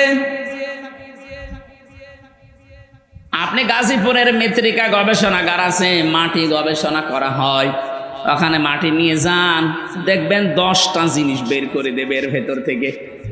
মাটির ভেতরে আছে iron, silicon, magnesium, potassium, aluminium, এরকম 10টা জিনিস আল্লাহ মাটির ভেতর থেকে আপনাকে বের করে দিবে। মাটি দিয়ে আল্লাহ শুধু আদমকে, আর আমরা যারা আদমের সন্তান, সরাসরি আল্লাহ আমাদেরকে মাটি দিয়ে তিনি বানাননি, বানিয়েছেন মাটির নির্যাস থেকে। এই মাটিতে খাবার হয়, এই খাবার আমাদের বাবার মা খায়। বাবার এই পেটের নীল দাঁড়ার ভেতরে যেটা জমা থাকে এটাকে বলা হয় স্পার্ম। মায়ের রেহেমের ভেতরে যেটা জমা আছে বুকের ভেতরে এটাকে বলা হয় ওবাহাম। খাবার দুইজনেই খাচ্ছে, দুইজনের দুইটা জিনিস তৈরি হয়, একটা ওবাহাম আর একটা স্পার্ম। এই দুইটাকে একসাথে বিজ্ঞানের ভাষায় বলা হয় জাইগট। আল্লাহ রাব্বুল আলামিন বলেন ফালিয়ানজুরিল ইনসানু মিম্মা খুলিকা মিম্মা দাফিক। মানুষকে একটু নজর করে না, এই যে একটা দুর্বল জায়গায় আঘাত দিয়েছে। আপনি যে অহংকার করেন এই জন্য আল্লাহ এমন জায়গায় আঘাত দিয়েছেন যে অহংকার সব মাটির সাথে মিশে যাবে। কি নিয়ে অহংকার করো? তুমি কি একটু নজর করো না কি দিয়ে তোমারে বানালাম? বাবার স্ফলিঙ্গ দিয়ে দ্রুত গতিতে বের হয়ে যাও এক ফোঁটা না পাক পানি, যেটা মায়ের রেহেমের ভেতরে জমা হয়। আল্লাহ এখানে দুইটা তথ্য আমাদেরকে দিয়েছেন। এক নম্বরে ইয়াখরুজু মিন বাইনিস সুলবি ওয়াত তারাইব। আমি যারা শিক্ষিত মানুষ আর আলেম তাদেরকে বলছি, আল্লাহ বলেন এখানে সলবন এক বচন, তারাইব বহু বচন। তাফসীরের ভাষায় পড়েছি সলবন বলা হয় মেয়েদের লজ্জাস্থানকে, আর তারাইব বলা হয় ছেলেদের লজ্জাস্থানকে। প্রশ্ন আমার, সন্তান তৈরি করার জন্য শুধু মা একা হলে হবে? হয়েছে একটা শুধু হযরত ঈসা নবী, এটা আল্লাহর আলাদা নিদর্শন। তাছাড়া স্বাভাবিকভাবে পৃথিবীতে আজ পর্যন্ত কোনো মা একা দুনিয়ায় সন্তান আনতে পারেন নাই। কথা বলেন না আল্লাহ এই জন্য এখানে দিয়েছেন এক বচন না, মায়ের ক্ষেত্রে তারা বহু বচন। সলবন আল্লাহ এক বচন দিয়েছেন। বাবার লজ্জাস্থানের নাম যেখানে আপনি পাবেন এক বচন, মেয়েদের মায়ের লজ্জাস্থানের নাম পাবেন বহু বচন। বহু বচন একটার পরে দুইটা হলেও বহু বচন হয় না, এক দুই পার করে তিন হওয়া লাগে, তারপরে বহু বচন। এখান থেকে হাদিসের ব্যাখ্যা হচ্ছে বাবার চাইতে মায়ের অধিকার কমপক্ষে 3 গুণ বেশি। পৃথিবীতে একটা সন্তানের জন্য বাবা যা করে, যে কষ্টটা, বিজ্ঞান এখন কষ্ট পরিমাপ করার যন্ত্র আবিষ্কার করেছে। এই যে কষ্ট, এটা কিন্তু মাপা যায়। একটা পুরুষ মানুষকে যদি 45 ডিগ্রি কষ্ট আপনি দেন, 45 ইউনিট, ও মারা যাবে। এর চাইতে বেশি সহ্য ক্ষমতা পুরুষের শরীরে আর নেই। কিন্তু বিজ্ঞান জানিয়েছে একটা মা যখন সন্তানকে দুনিয়া আনতে ডেলিভারির কষ্ট সহ্য করে, কমপক্ষে 57 ইউনিট কষ্ট সহ্য করা লাগে। কি বুঝলেন এখান থেকে বলেন তো? আপনার মতো হামসাকে এই দুনিয়ার মুখ দেখাতে গিয়ে আপনার মা 45 না 57 না 45 না 46 না 57 ইউনিট কষ্ট সহ্য করেছে, যেটা পৃথিবীর কোনো পুরুষ সহ্যের বাইরে। নবীজি বলেন যেন খেদমত যদি করতে চাও মায়ের করবা, এরপরে মায়ের, এরপরে মায়ের, এরপরে 4 নম্বরে নবীজি বলেছেন বাবার। আমি চিন্তা করেছিলাম এই হাদিসটা নিয়ে, বাবার কথা আল্লাহর নবী 4 নম্বরে দিলেন, ও না বললেও ছাতা হতো।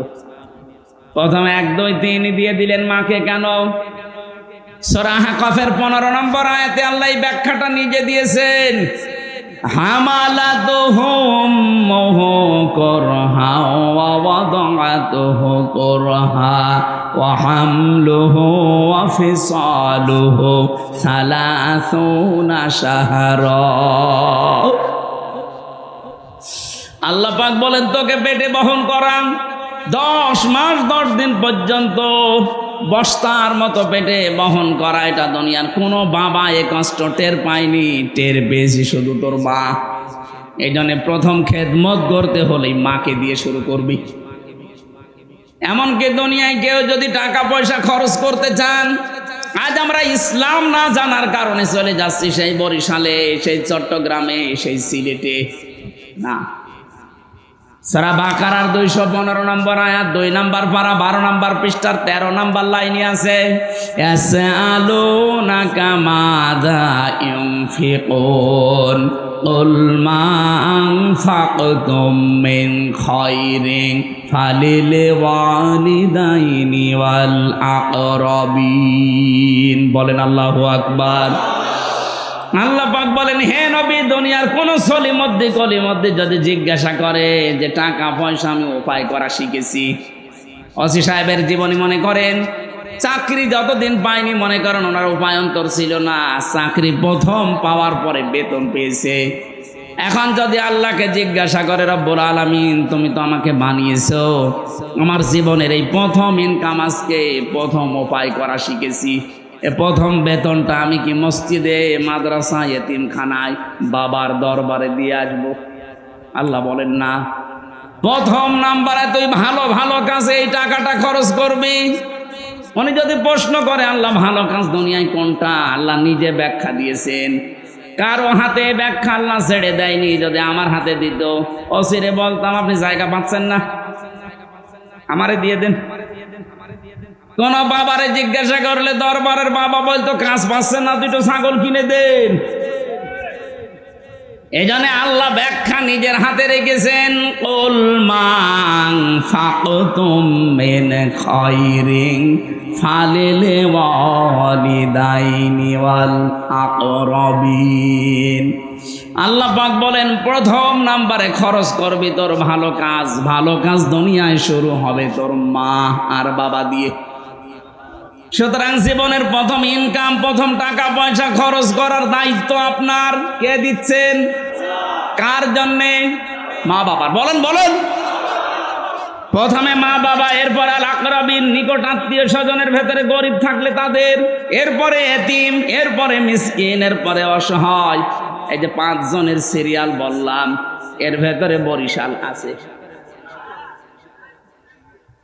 আপনি কোন কারণে চলে যাচ্ছেন? নিজের মা বাবা, নিকট আত্মীয়, এতিম, মিসকিন, অসহায় বাদ দিয়ে একবারে বরিশালে, একবারে পটুয়াখালী।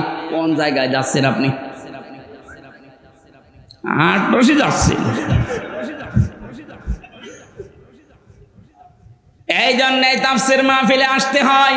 এই আয়াতটা যদি ক্লিয়ার করে যেতে পারি, তাহলে ওসি সাহেবের থানায় অনেক মামলা আমার মনে হয় কমে যাবে। কথা বলে না কেন? আমি 4-5 দিন আগে গিয়েছিলাম ওই যে নীলফামারী জেলা কিশোরগঞ্জ থানা, ওখানে মাহফিলের যিনি সভাপতি বলছে চলেন বৃদ্ধাশ্রম বানিয়েছি দেখে আসেন। যে দেখলাম এই কলে প্রায় 20 জন মা, এই কলে 20 জন বাবা সব বসে আছে। তাদের চোখের দিকে তাকিয়ে আমি বুঝতে পেরেছি প্রত্যেকটি মার বাবা সন্তানের জন্য বরদোয়া করছে, অথচ তাদের ছেলে মেয়েরা সব বড় বড় বিজনেসম্যান, অফিসার। শুধু ছেলের দোষ এখানে না। আমি যতটুকু সেই কয়েকজনের সাথে কয়েক মিনিট কথা বলে বুঝতে পেরেছি প্রত্যেকেই দোষ দিয়েছে শুধু তার বৌমার। ছেলেদের দোষ দিয়েছে কয়েকজন, কিন্তু যতজনকেই জিজ্ঞাসা করলাম আপনার অবস্থায় শেষ বয়সে, বলছে আমার ছেলের শুধু একা দোষ না, দোষ আমার বৌমার। আমার বৌমা শুধু আমার ছেলেকে শুধু আমার জন্য পীড়া দিত, কষ্ট দিত, যে এ বুড়ি বাড়ি থাকলে আমরা থাকবো না। শেষ পর্যন্ত ছেলে বাধ্য হয়ে আমাদের বৃদ্ধাশ্রমে রেখে গেছে। আচ্ছা, তো 10টা মাস 10টা দিন এত কষ্ট সহ্য করেছে আমার জন্য এই মা। আল্লাহ ব্যাখ্যা দিতে গিয়ে বলেন এত কষ্ট দুনিয়ার কোনো বাবা সহ্য করেনি। ওখানে যে বাবা মায়ের লাইনে 20 জন বসা দেখলাম, ওদের কি ছেলে মেয়ে নেই?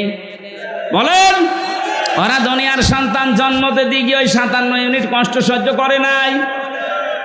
কি জবাব দেবেন সন্তান হিসাবে আপনি? অথচ আপনি মসজিদে জমান নামাজে যে 200 টাকা 500 টাকা দিয়ে আসতেছেন, কে বলেছে আপনাকে মসজিদে 500 টাকা দিতে? ওখান থেকে 200 টাকা মায়ের জন্য দিলে আল্লাহর রাস্তায় সাদগা করা সওয়াব পেতেন। মা বাবাকে সমর্থ থাকার পরও যারা খরচ দেয় না, তাদের দেখাশোনা করে না, এই মানুষগুলোর জীবনের অন্য কোনো ইবাদত কবুল হবে না। আমি এটা বানালাম না। 4 জন মানুষের নাম ধরে গীবত করা জায়েজ আছে। তার ভেতরে প্রথম নম্বর ওই সন্তান, যে সন্তান নিজের সমর্থ থাকার পরেও তার মা বাবার খরচ দেয় না, তাদের খেদমত করে না, এই সন্তানের নাম বলে জনগণকে সতর্ক করা যায় যাচ্ছে যে ও নিজের সন্তান হিসাবে এরকম, ও যেন কোনো দায়িত্বে যেতে না পারে, জনগণ সাবধান থাকবা। ও নিজের আসল জায়গায় যদি খরচ না করে, একবারে সিরিয়াল বাদ দিয়ে চলে যাচ্ছে উনি চট্টগ্রামে। চট্টগ্রামতে 5 জনের ভেতরে একজনের নামও নেই, আছে? আপনি সিরিয়াল মেনটেন করেন, সিরিয়ালকে আমি বানালাম, কে বানিয়েছে? সুতরাং এইটা যদি বাংলাদেশে আমরা প্রতিষ্ঠিত করতে পারি কোরআনের এই আয়াত অনুযায়ী, বাংলার 630টা থানায় অনেক ঝামেলা ওসি সাহেবদের কমে যাবে। প্রতিদিন এরকম মা বাবার বিচারি করা লাগে মনে হয় 10-12টা করে। কত বড় গুরুত্ব দিয়েছেন আল্লাহ, নিজে ব্যাখ্যা করছেন। পুরা কোরআন পড়ে আমি এত ব্যাখ্যা দুনিয়ার কারো নামে পাইনি যত ব্যাখ্যা আল্লাহ দিয়েছেন মা আর বাবার নামে। আল্লাহ রাব্বুল আলামিন 2 নম্বরে জানিয়েছেন তোর মা, তোর এই দুনিয়াতে ডেলিভারি কষ্টময় যে কষ্টটা পেয়েছে এটা তোর বাবা পায়নি। 3 নম্বরে কমপক্ষে 2 বছর পর্যন্ত দুধ খাওয়ানো লাগে সন্তানকে, এটা পৃথিবীর কোনো বাবা টের পায় না, যত কষ্ট সব মায়ের। আমার এই 63 দিন আগে একটা মেয়ে হয়েছে, রাতে আমার মনে হয় 24 ঘন্টার এই 12 ঘন্টা রাতে 8-9 বার তার জন্য খালি দুধ খাওয়াতে ওঠানো লাগে। অথচ এই দুধ খাওয়ানোর দায়িত্ব কিন্তু আমার বউর না, ও দায়িত্ব আমার। এটা আমি বানালাম না, কোরআনে কারিমে আল্লাহ জানিয়েছেন ওয়ালিদাতু ইরদিউনা আওলাদাহুন্না হাওলাইনি কামিলাইনি লিমান আরাদা ইয়াতিম্মার রাদা। সূরা বাকারা 2 নম্বর পারা 17 নম্বর পৃষ্ঠার 1ম নাম্বার লাইনের 231-32 নম্বর আয়াত। ভালো করে মিলাবেন যারা জ্ঞানী মানুষ আছে। আল্লাহ পাক বলেন আমি দায়িত্ব দিয়েছি। এখানে কিন্তু লিমান আরাদা ইয়াতিম্মার রাদা শব্দটা মুযাক্কার, মুয়ান্নাস না। মেয়েদের নাম আল্লাহ দেয়নি, পুরুষের নাম দিয়েছেন। এ সন্তানকে 2 বছর দুধ খাওয়ানোর দায়িত্ব বাবার না মায়ের?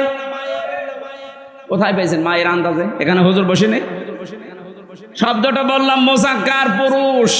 মায়ের নাম আল্লাহ দেয়নি। লিমান আরাদা, লিমান আরাদা ইয়াতিম্মার রাদা। এর যত কষ্ট স্বীকার করা লাগবে, যত অর্থনৈতিক সাপোর্ট দেওয়া লাগবে সব বাবার, মায়ের কোনো দায়িত্ব নেই। মা যদি সন্তানকে দুধ পান নাও করায় গুনাহ হবে না, কিন্তু বাবা যদি দায়িত্ব পালন না করে তার গুনাহ হবে। এখন মায়েদের যেহেতু আল্লাহ মেশিনপত্র দিয়েছে, আমাদের দেয়নি। আমাদের আছে।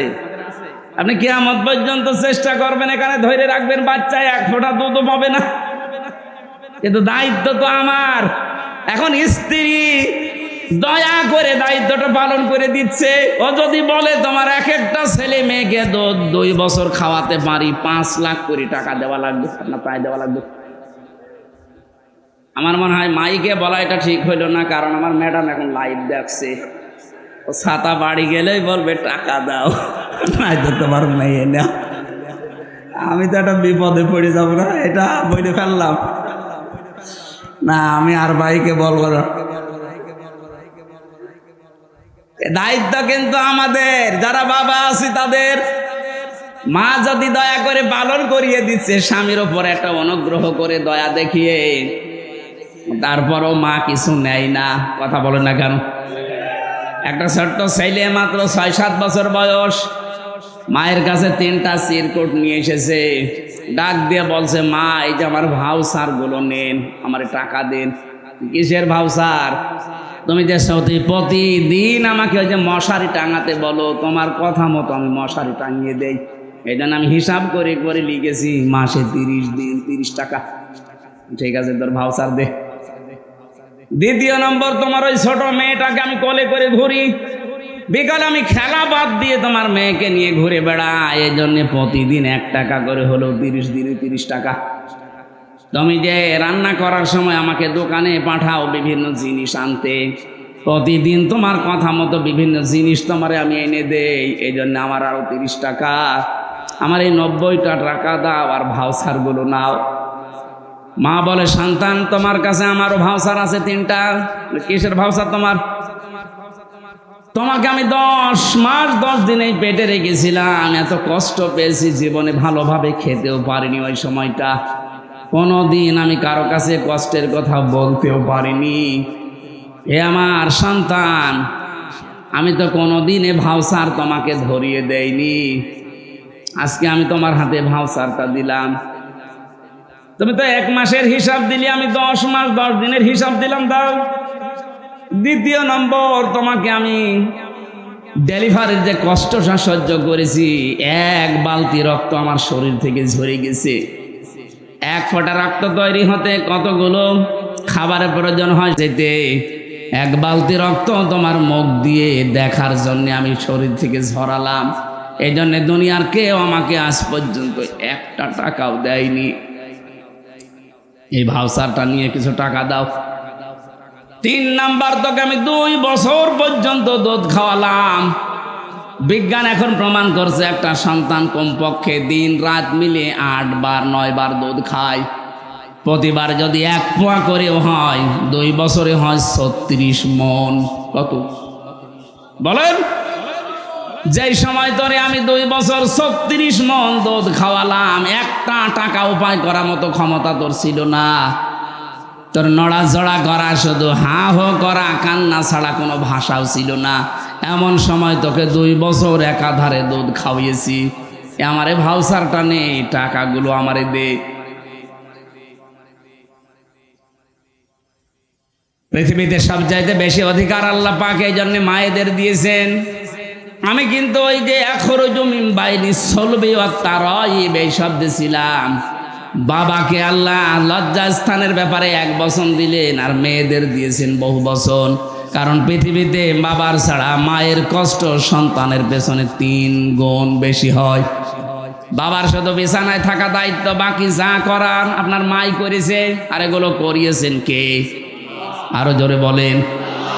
আল্লাহ রাব্বুল আলামিন দলিল দিচ্ছেন সূরা মুমিনুনে, ওয়ালাকাদ খালাকনাল ইনসানা মিন সুলালাতিন মিন তিন সুম্মা জাআলনাহু নুতফাতান ফি করারিম মাকিন। অবশ্যই আমি মানুষকে বানিয়েছি ঠনঠনে মাটি দিয়ে, মাটির নির্যাস থেকে বানিয়েছি। এরপর একটা সুরক্ষিত জায়গায় আমি আল্লাহ তাকে একটা সুরক্ষিত প্যাকেটের ভেতরে রেখে দিয়েছি। এই যে কারারিম মাকিন বলা হয় এমন জায়গাকে যেখানে হাতের স্পর্শ লাগে না। 2টা জায়গা আছে শুধু হাতের স্পর্শ লাগে না। একটা মায়ের যেখানে সন্তান থাকে জরায়ু, 2 নম্বরে লাউহে মাহফুজ যেখানে কোরআন আছে। কথা বুঝতেছে? এখান থেকে একটা মাসলা আছে, আপনি বুঝতেছেন? না না, আপনার আওয়াজ শুনে তো মনে হচ্ছে না। আমার কথা বোঝা যায়? এই কারারিম মাকিন যেটা, এই জায়গাটা বললাম কয়টা? একটা মায়ের রেহেম যেখানে সন্তান থাকে, এখানে হাতের স্পর্শ লাগে না। আর একটা জায়গা আছে লাউহে মাহফুজ। কেন এটা বললাম? এখানে শিক্ষিত অশিক্ষিত, বাংলা শিক্ষিত অনেক মানুষ আছে, তাদের উদ্দেশ্যে এবার বলছি। বিশেষ করে এটা আমি বাংলাদেশ, ভারত আর পাকিস্তান এই 3টা দেশে যেয়ে দেখেছি। পৃথিবীর বহু দেশে আল্লাহ আমাকে ঘুরিয়েছে, ওই সব দেশে এই ভেজালটা নেই। মাসলাটা বলার পর আমি নিরসন করতে চাই, একটু মিলাবেন। আজ যারা বাংলাদেশে বলে যে অজু ছাড়া কোরআন শরীফ ধরা যাবে না, এই মাসলাটা দেওয়া হয়। কি কথা বলেন না? এইটার জন্য তারা দলিল হিসাবে বেছে নিয়েছে সূরা ওয়াকিয়ার 77, 78, 59 নম্বর 69 নম্বর আয়াতটা।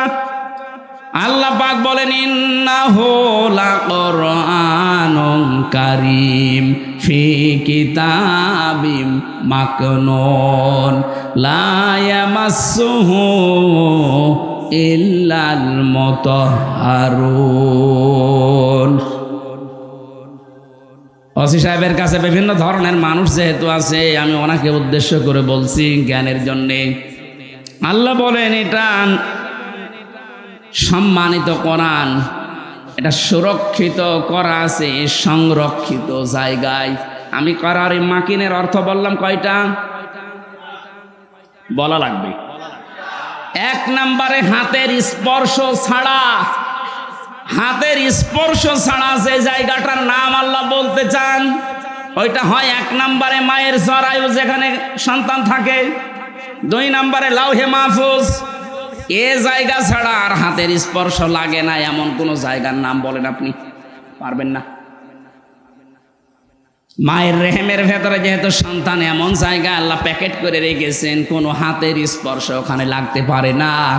এখানে যেহেতু কোরআনের বিষয় আল্লাহ কথা বলতে চান, তাহলে মায়ের রেহেম এটা হবে না, কারণ এখানে কোরআন, এখানে কোরআন থাকে।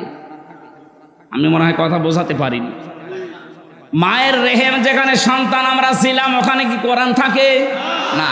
তাহলে দ্বিতীয় অর্থ হবে সেই লাহে মাহফুজ, এখানে যেহেতু কোরআন আছে, তাহলে এই জায়গাটাও হাতের স্পর্শ আমাদের লাগে নাই। আল্লাহ বলেন লা ইয়ামাসসুহু, টান আছে, লা ইয়ামাসসুহু, যারা আরবি গ্রামার বোঝে, হুর ইঙ্গিত মারজা, এ দুনিয়ার কোরআনের দিকে না, মায়ের ওই জরায়ুর দিকে না, রেহেমের দিকে না, এটা হচ্ছে লাউহে মাহফুজের দিকে। আল্লাহ বলেন লা ইয়ামাসসুহু, ওই কোরআন স্পর্শ করে না, ইল্লাল মুতাহহারুন, মুতাহহারুন ছাড়া। এখন মুতাহহারুন কি? মুতাহহারুন শব্দের অর্থ দুইটা, একটা হচ্ছে পবিত্রতা, দুই নম্বরে নিষ্পাপ। ও বাংলার মুসলমানেরা বলেন তো, এই পৃথিবীতে 100 ভাগ পবিত্র 100 ভাগ নিষ্পাপ কোনো মানুষ হতে পারে? যে কোনো সময় আপনি নাপাক হবেনি, কথা বলেন না কেন? স্বপ্ন দোষ আপনার বলি কই আসবে, যদি হয়ে যায় আপনি নাপাক হয়ে গেলেন। হ্যাঁ, ফেরেশতারা একদিকে নিষ্পাপ আর একদিকে পবিত্র, এটা মানতে অসুবিধা আছে? বলেন বলেন। তাহলে আল্লাহ এই আয়াতগুলো দিয়ে ইঙ্গিত দিয়ে যেটা বোঝাতে চাই, এই কোরআন শরীফ না, ওটা লাউহে মাহফুজের কোরআন, যে ওখানে যারা ধরে ওরা একদিকে পবিত্র আর একদিকে নিষ্পাপ। অথচ এটা আমরা চাইনি, দুনিয়ার দিকে মিলিয়ে কোরআন থেকে জাতিকে দূরে সরিয়ে রাখার একটা সূক্ষ্ম ষড়যন্ত্র। হ্যাঁ, আমি আপনাকে বলছি আরবি টু আরবি যেটা কোরআনের আকর্ষণের জন্য, সম্মানের জন্য আপনি ধরবেন না। যদি গোসল ফরজ হয়ে যায়, স্বামী স্ত্রীর ব্যবহার, স্বপ্ন দোষ, এরকম কোন গোসল ফরজের কাজ হয়ে গেলে আরবি কোরআন ধরবেন না। কিন্তু ব্যাখ্যা করা আছে ইংরেজিতে, ব্যাখ্যা করা আছে বাংলায়, ব্যাখ্যা করা আছে উর্দুতে। আপনি কোরআন শরীফের ব্যাখ্যা বিশ্লেষণ তাফসির আছে, ধরতে পারবেন না। কে বলেছে আপনাকে? এটা আমার মনে হয় ইহুদি আর খ্রিস্টানদের সূক্ষ্ম একটা ষড়যন্ত্র, আমরা যেন কোরআনের কাছে সবসময় আসতে না পারি। এর কাছে সবসময় আসতে না পারলে আপনি জীবনের গাইডলাইন পাবেন না। এই কথা বুঝতেছেন? দেরি হয়ে যাচ্ছে। আমি যেটা বলতে চাই, আল্লাহ রাব্বুল আলামিন এবার জানিয়েছেন সুম্মা খালাকনান নুতফাতা আলাকাতান ফাখালাকনাল আলাকাতা মুদগাতান ফাখালাকনাল মুদগাতা ইযামান ফাকাসাউনাল ইযামা লাহমা। এই যারা চলে যাচ্ছেন শুধু প্রসাব পায়খানা আর বিড়ি খাওয়া বাদ দিয়ে কেউ যাবেন না। খুব বেশি নেশা লাগলে বিড়ি খেয়ে আবার চলে আসবে। তাছাড়া যদি ভালো লাগছে না, চলে যাচ্ছে, আপনার কিন্তু গোনা হবে ভাই। যে কয়জন যাচ্ছে আমার মনে হয় এগুলোই যাচ্ছে, হয় প্রসাব পায়খানা অথবা বিড়ি খাওয়া। যান, নেশা যদি বেশি লাগে খেয়ে কিন্তু আবার চলে আসবেন বলছি। খুব জরুরি না হলে উঠেন না, আমার সামনে কিছু কথা আছে, খুব দরকার। কবরে যেহেতু আজ হোক কাল হোক যাওয়াই লাগবে, যাওয়ার পরে যদি ধরা খেয়ে যায় এ পুরা জীবনটাই মাটি। এটা না, কেউ যদি ধরা না খায়, সেই জন্যই তো আজকের এই আলোচনা। আল্লাহ আমাদের প্রত্যেককে অনুধাবন করার, বোঝার যোগ্যতা দান করেন, বলেন আমিন। এখান থেকে একটা বেদাত আজকে বাংলাদেশ থেকে আমি তুলে দিতে চাই এই শব্দ দিয়ে। খুব খেয়াল করে শুনবেন, শিক্ষিত মানুষ যারা আছেন তারা একেবারে নাম সই করতে পারেন এমন মানুষ এখানে আছেন না? আর শিক্ষিত তো বাদই দিলাম, নাম সই করতে পারেন এরকম মানুষ হাত তোলেন তো। না, ঠিক আছে, বাকিগুলো তো সব আইএ পাস। আল্লাহ পাক বলেন সুম্মা খালাকনান নুতফাতা আলাকা। এই যে বাবার স্ফলিঙ্গ দিয়ে পানিটা বের হওয়ার পরে মায়ের রেহেমের ভেতরে জমা, এই নতফাটাকে আমি আল্লাহ আলাক বানাই 40 দিনে। কয় দিনে? শুধু আলাক বানিয়ে শেষ করেনি, ফাখালাকনাল আলাকাতা মুদগা, এটা আর 41-এ মুদগা বানায়। এখন আলাক কাকে বলে, নতফা কাকে বলে, মুদগা কাকে বলে? এই তিনটা শব্দের গুরুত্বপূর্ণ একটা শব্দ আমরা এখন নিরসন করব, যেটা মুদগা বলা হয়। বাংলাদেশে আজ হাজারো দরবারে এই শব্দ নিয়ে ধোঁকা দিয়ে বোকা বানিয়ে তারা ব্যবসা করে খাচ্ছে। আপনি মেলাবেন, দেখবেন আপনার জীবন পরিষ্কার হয়ে যাবে। বলবেন এ কি ধোঁকায় ছিলাম গো। আমি এই মুদগা সম্পর্কে একটা হাদিস বলছি, এবার তাকান। আল্লাহর নবী জানিয়েছেন, আলা ইন্না ফিল জাসাদি মুদগাতুন। এদিকে তাকান, বললাম না ক্লাস চলছে। আলা, সাবধান বা জেনে রাখো, ইন্না ফিল জাসাদি মুদগাতুন। ইন্না মানে অবশ্যই, ফি মানে মধ্যে, জাসাদ মানে শরীর, মুদগা মানে গোস্তের টুকরা। অবশ্যই প্রতিটি মানুষের শরীরের ভেতরে একটা গোস্তের টুকরা আছে। কোন জায়গায় আছে? না না, শরীরের ভেতর। ফিল জাসাদি, শরীরের মধ্যে। এখন কি এখানে যারা বসে আছেন কেউ বলতে পারবেন এই মাথা আমার শরীর, বুক আমার শরীর, পেট আমার শরীর, পুরাটা মিলে কি? বলেন বলেন। নবীজি কিন্তু এ কথা বলেন না যে এই পেটের ভেতরে বা মাথার ভেতরে বা বুকের ভেতরে, এটা বলেননি। কোন জায়গায় এখন আপনাকে আবিষ্কার করা লাগবে। আলা ইন্না ফিল জাসাদি মুদগাতুন, অবশ্যই মানুষের এই 3.5 হাত বডির ভেতরে এক জায়গায় এই মুদগাটা আছে। ইদা সলুহাত সলুহাল জাসাদু ওয়া ইদা ফাসাদাত ফাসাদাল জাসাদু। যখন ওই গোস্তের টুকরাটা ভালো হয়ে যায় তখন পুরো শরীর ভালো হয়ে যায়। ওইটা যখন খারাপ হয়ে যায়, নষ্ট হয়ে যায়, ওই মানুষটাও নষ্ট হয়ে যায়। নবীজি শেষের ভাষায় বলেন, আলা ওয়াহিয়াল কলব, ওই গোস্তের টুকরাটার নাম হচ্ছে কলব। নাম কি? বলেন বলেন। এবার আমার প্রশ্ন হচ্ছে, কি হচ্ছে না, কি আমি এই তথ্য যদি আপনি বলতে না পারেন না, দেখেন আপনার টাক পাঠাবো ঘন্টাবি করার জন্য।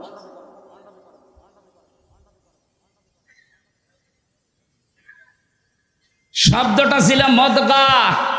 মুদগা শব্দ, আপনি কম্পিউটারের কাছে যান, এই মুদগা শব্দ আরবিতে হোক, ইংরেজিতে হোক, বাংলায় হোক, পৃথিবীর 4.5 ভাষা আছে। যে ভাষায় লিখে ওর ভেতরে দেন, দেখেন মুদগা হওয়ার শর্ত বের করে দেবে। চিকিৎসা বিজ্ঞান জানাচ্ছে যদি মুদগা বলতে চান 3টা বিষয় লাগবে তার ভেতরে।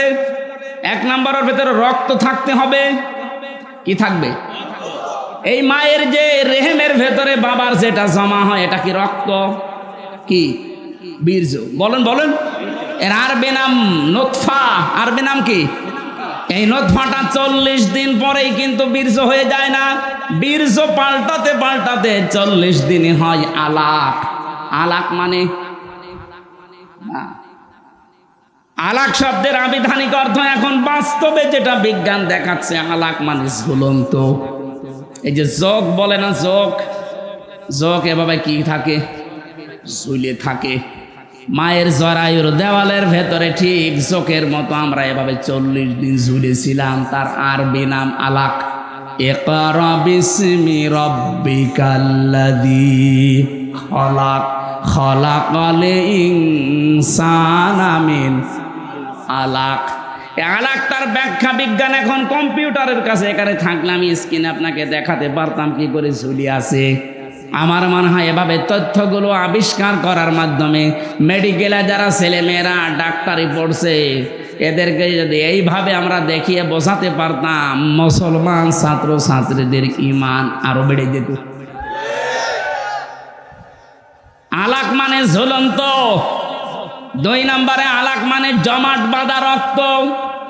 আলাক মানে 3 নম্বরে যোগ। 99টা অর্থ আছে এই শব্দটার। এতটুকু আল্লাহ শেষ করে দেয়নি, বলে 3 নাম্বারটা জায়গায় যেটা মুদগা হয়, মুদগার প্রথম শর্ত হতে হলে ওই 40 দিন 80 দিনের পরে হয়ে যায় ওটা। প্রথমে রক্ত আসবে ওর ভেতরে, 2 নাম্বারে চর্বি তৈরি হবে, 3 নম্বরে রাবারের উপরে কামড় দিলে একটা দোড়া কাটা ভাব তৈরি হয়। কি আপনি রাবারের উপরে কামড় দেন, দেখবেন দাঁত বসে একটা দোড়া কাটা ভাব তৈরি হয়। ওইটা তৈরি হবে এই 3টার সমন্বয়ে যেটা হয় তার আরবি নাম বলা হয় মদগা। এবার আমার শিক্ষার বিষয় হচ্ছে, আমরা যে বাংলাদেশে আজ 68,000 পীরের দরবার থেকে কথা শুনি যে তোমার কলব পরিষ্কার করা লাগবে। ওরা বলে বাম স্তনের 2 আঙ্গুল নিচে একটা গোস্তের টুকরা আছে, ওইটার নাম কলব। ওটা যদি ধাক্কা মারো জিকির দিয়ে তাহলে ওটা পরিষ্কার হবে। কি বলে না? আমার প্রশ্ন হচ্ছে, কলব হওয়ার জন্য নবীজি যেটার নাম বললেন প্রথমে, ওইটার নাম শব্দ কি বলেছিলেন? মুদগা। আলা ইন্না ফিল জাসাদি, প্রতিটি মানুষের শরীরের ভেতরে গোস্তের টুকরার নাম কি? মুদগা। বলেন মুদগা হওয়ার শব্দ কয়টা? আরো জোরে বলেন। 1 নম্বরে রক্ত থাকবে, 2 নম্বরে চর্বি, 2 নম্বরে 3 নম্বরে দোড়া কাটা ভাব থাকবে। আপনি আমার উপরে রাগ না করে কোরআন আর হাদিস নিয়ে কম্পিউটারের সামনে বসে গবেষণা করে মিলান। আমি তো আন্দাজে বলছি না, পড়ে বলছি। আমারটা যদি ভুল হয় আপনার মানার দরকার নেই, আপনার বাবারটাই মানেন। কিন্তু আমারটা ভুল প্রমাণ করতে না পারলে আপনার ওই বাবার ব্যবসা বন্ধ করা লাগবে। আমি ব্যবসা বলছি এই কারণে, মুদগার সাথে শেষের শব্দটা ছিল আলা ওয়াহিয়াল কলব। নবীজি বলেন ওই গোস্তের টুকরাটার নাম কি? তাহলে মুদগা হওয়ার যে শর্তগুলো, এটার নাম যেহেতু কলব, আমরা যেহেতু কলব এই জায়গায় বলছি বাম স্তনের 2 আঙ্গুল নিচে। এবার এখানে আপনি বুক চিরে ওইটা গোস্তটা বের করেন, আপনি দেখবেন ওখানে হয়তো রক্ত আছে, গোস্ত আছে, চর্বি পাওয়া যাবে। রক্ত, গোস্ত, চর্বি, কিন্তু দোড়া কাটা ভাব আপনি পাবেন না। 3 নম্বরের শর্ত বিজ্ঞান মিলাচ্ছে। এই যে মাথাটাকেও যদি এই মগজটা ফেলে দেন, উপরের খাপড়ি মগজ বের করে নিয়ে আসেন। এখানে সামনে আছে ফ্রন্টাল লব, অক্সিপিটাল লব, প্যারাইটাল লব, হাউজিং লব। এখানে 70টা জিনিস লাগানো আছে। 70টা জিনিসে 70,000 তার দিয়ে পুরা শরীরে আমার আল্লাহ কভার করছে। এই সামনে যেটা আছে ফ্রন্টাল লব, আমরা মনে করি এইটা দিয়ে আমরা দেখি না, দেখি তো চোখ দিয়ে, কিন্তু এটা প্যারাইটাল লব পেছনে লেখা আছে। পেছনে এই জায়গায় যেটা সেট করা আছে, এখানে তার দিয়ে আল্লাহ ঘুরিয়ে পেছি আপনি মানুষের এই পুরা চামড়াটা ফেলে দেবেন, দেখবেন বিশাল ইঞ্জিনিয়ারিং কায়দায় আল্লাহ বানিয়েছে। কিভাবে যে তার সেট করা, আপনি সেজদা দিতে আল্লাহকে বাধ্য হবেন। দেখি তো চোখ দিয়ে, কিন্তু এই চোখ তো প্রথমে দেখে না, দেখে এইটা পেছনের এই যে এখান থেকে দেখার পরে তারের মাধ্যমে চোখের কাছে আসে, তাড়াতাড়ি এখান থেকে সিদ্ধান্ত যায় ব্রেনে। এই ব্রেন থেকে আগে, মগজ থেকে আগে সিদ্ধান্ত তাড়াতাড়ি দ্রুত গতিতে বলে, এই সাপ দেখতে পেয়েছিস, তাড়াতাড়ি লাঠি হাতে নে অথবা পেছনে দৌড় দে। এটাকে আপনার চোখ বলে। কে বলে? আরো জোরে বলেন। তাহলে এবার মগজ আপনি খুলে দেখবেন, ওর ভেতরে চর্বি আছে, ওর ভেতরে রক্ত আছে, আর ওই যে দোড়া কাটা ভাব ওর ভেতরে আছে। ওটা শুধু ভাব, দোড়া কাটা না, ওগুলো সব নার্ভ। আমার আল্লাহ এমন ভাবে সেট করে রেখেছে, প্রতিটি সেলের ভেতরে আবার আছে সুখ, দুঃখ, কষ্ট, আনন্দ। এখানে আবার 80 প্রকার জিনিস পাবেন। আমার সাথে, কোরআনের সাথে, বিজ্ঞানের সাথে আমি যখন বসে মিলাই, আমার মাথা এমনিতে আল্লাহর সেজদায় নত হয়ে যায়। রব্বুল